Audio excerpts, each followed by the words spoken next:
My name is Shampa Biswas. I teach politics at a small liberal arts college in Eastern Washington State in the US. So I'm a professor of politics. I would describe three areas. I work on post-colonial theory, race and colonialism in international relations, and nuclear non-proliferation and disarmament. Much of my work has examined um, the ways that nuclear policies and practices produce a certain global order, and an unequal global order that embeds certain colonialist assumptions about who can possess nuclear weapons and who cannot, and that also disproportionately impacts communities of color, marginal communities around the world.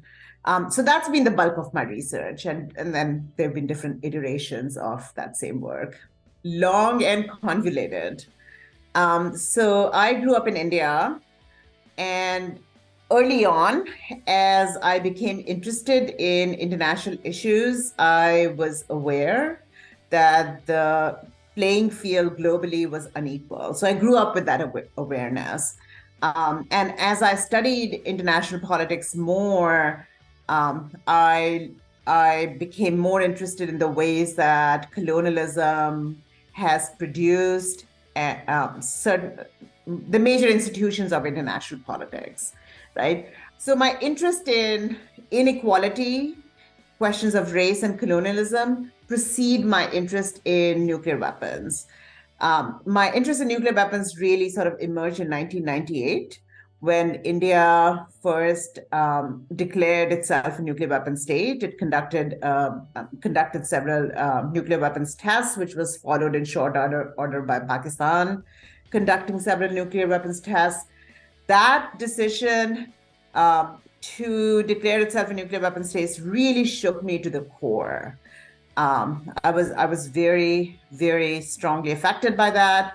I was shocked. I was unhappy, but I was also at the time I was in the United States.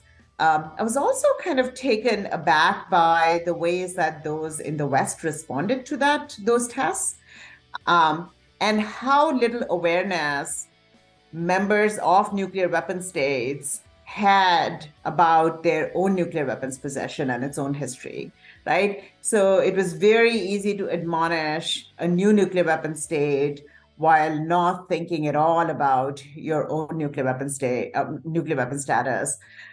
So that hypocrisy really sort of plagued me. And that then became an article about the Indian nuclear weapons tests and the global response to it. And then that became eventually a book. So that's how sort of my interest came together. So I try to teach nuclear issues intersectionally through an intersectional lens. So I try to teach nuclear weapons as very much connected with questions of race, colonialism, gender, disability, environmentalism.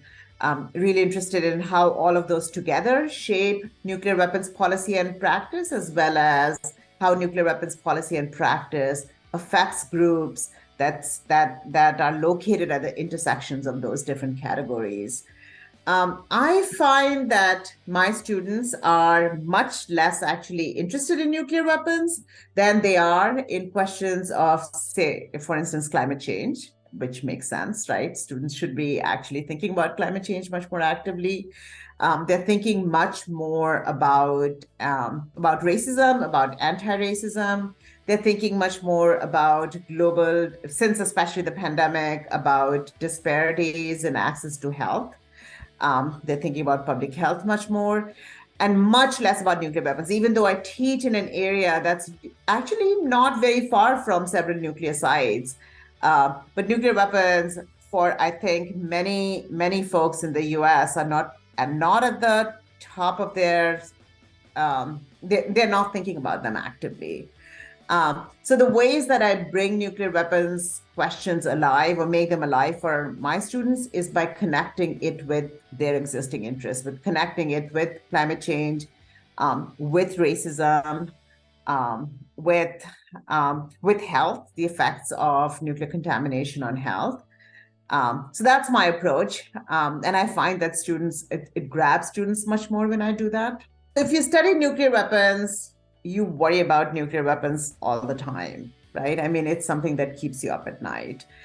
For somebody who's immersed in the study of nuclear weapons, you worry about nuclear use, even though, folks claim that there is a nuclear taboo, that most nuclear weapon states are unlikely to want to cross the line into nuclear use, and that nuclear weapons have not been used since they were last used in Hiroshima and Nagasaki, or the only time they've been used in Hiroshima and Nagasaki. I still worry about nuclear use. And I think a lot more people worried about nuclear use after the Russian invasion of Ukraine, right? So it is much more actively in people's sights than it was for many years before that, for decades before that.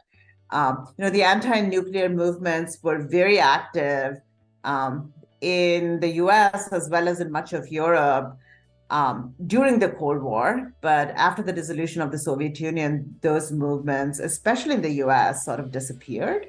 But I think the Russian invasion of Ukraine really put that on people's radar again, why we should worry about nuclear weapons and the possibility of their use, right? But even if nuclear weapons are not used in war, I want us to think much more about, and I push my students to think much more about the entire nuclear production chain, not just the possible use of nuclear weapons in the future, but the ways that nuclear weapons production has harmed people and are still harming people in the present.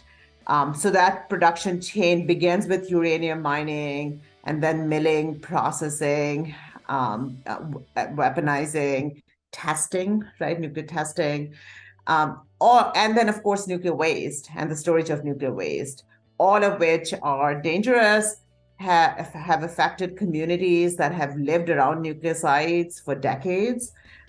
So I think there are real-time costs of nuclear weapons possession, whether or not nuclear weapons are going to be used in the future.